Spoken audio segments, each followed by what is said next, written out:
எப்போதும் கவலையாக இருக்குது, டென்ஷனாக இருக்குது. இதை குறைக்கிறதுக்கு ஏதாவது அக்குபஞ்சர் புள்ளி இருக்கா? ஓஎஸ் இருக்குது. உங்கள் பாதத்தில் இந்த இடத்த நோட் பண்ணி வச்சுக்கோங்க. இந்த இடத்த ஒரு 10 நிமிடம் கண்ணை மூடிக்கிட்டு அமைதியாக அந்த இடத்துல கவனத்தை வச்சு நல்லா வலதுபுறமாக சுழற்றுங்க. சுழட்டிக்கிட்டே இருக்கும்போது இந்த 10 நிமிஷத்தில் ஒரு அமைதிக்கு வரும். அடுத்த காலில் திரும்பவும் செய்யணும். 2 கால்களிலும் இந்த பயிற்சியை செய்தீங்கன்னா உங்களுடைய எண்ணங்கள் மாறும்.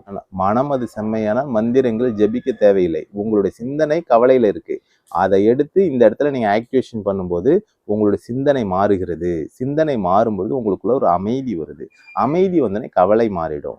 நான் தியானம் பண்ணிக்கிட்டே இருக்கிறேன்யா, என் மனசு அலைபாயுது, ஒரு இடத்துல நிக்க மாட்டேங்குது.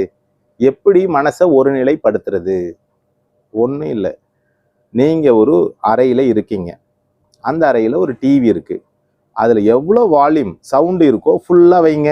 இப்போ உங்கள் ரூம் சுற்றியும் கவனிங்க, எவ்வளோ இறைச்சலோடு இருக்குது. அதை இப்போது படிப்படியாக அந்த வால்யூமை குறைச்சிக்கிட்டே வாங்க.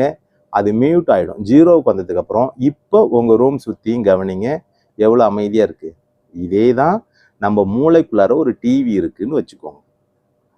கண்ணை மூடின உடனே நீங்கள் செய்த காரியங்கள், நீங்கள் காலையிலிருந்து மாலை வரைக்கும் செய்த காரியங்கள், இதுக்கு முன்னாடி செய்த காரியங்கள், கவலைகள், துன்பங்கள் எல்லாம் வந்து ஓடும். டிவி மாதிரி ஓடும். ஒரு 20 நிமிஷத்துக்கு அதை கவனிங்க. மூளையில் ஓடக்கூடிய டிவியை பாருங்க.